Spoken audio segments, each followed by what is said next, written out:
My biggest struggle was with my addiction to quite a few different drugs. You become oblivious to the problems that are mounting because you are using. They told me, like, well, you're gonna end up going back to prison if you don't turn your life around. The Improving Community Treatment Success Program is based off of our new supervision model. One of our goals is to reduce recidivism. We don't want people getting off probation and going right back. What's different with this program is instead of a single probation and parole officer doing the work, there is a team of people that are subject matter experts. We focus not only on helping clients stay in treatment longer, but making sure that they attain stable housing, that they attain employment when the time is right, that they have peer support specialists who help them when they're in the community. I know that you're from Bolivar and I'm from Bolivar, and we're here in Bolivar today doing this interview. What led you to the position you're in today? What led you to down the road of the trouble side of it? You know, my children were without some stuff, so I went into a Walmart and I grabbed what I thought my children needed and walked out the door. Just started down the road with probation and parole, and I struggled a little bit there in the first year with drug use and whatnot. And I got to the point where if I didn't quit doing drugs, I was going to prison. They told me about this new program, and it was like, we're gonna try this. And my mind was still clouded.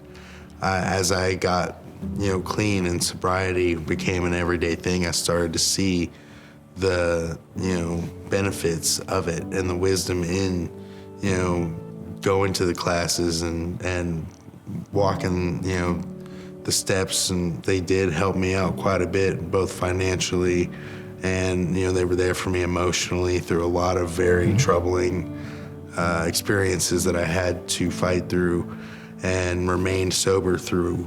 So George has been sober now for over 12 months. Watching his growth has honestly been beautiful. It's been amazing, and honestly, it helps in my own recovery as well. It motivates me. There's so many barriers for success with those clients. And so when we look at the ICTS program, those barriers that we see in other programs, they're just not there. Probation and parole had to deal with adjusting to COVID in the community. They were real heroes because they continued to see their clients. Some worked from home, others worked from their cars. They were very innovative and creative about how they could meet their clients in the community.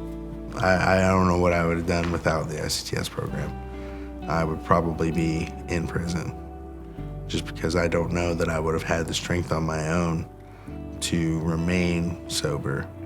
All right, so my George came to me last year at the beginning of the pandemic. He had a baby on the way and a wife, and he knew he had to do something better for his kids. And over the past year, it's just been absolutely phenomenal to watch him grow and to support his family. Everybody deserves a second chance, the chance to make it better. I do have the new daughter, Nightingale, and she's a joy to be around. I see every smile, I hear every laughter, and I get to see her personality grow. When they were offering to help me with certain things, like getting my license, and when I had trouble with bills and whatnot because of the pandemic, it's like, why are you helping me out? Like all I've done is stay sober. And one of them told me, well, you are sober, and sobriety in itself is a full-time job. Yeah. And it really opened my eyes to that aspect of it. Like, I get that now, that having to remain clean amidst all the things I've had to deal with in the past year. Do you think about how close you got to really being where you did go to prison? And would that bothered you?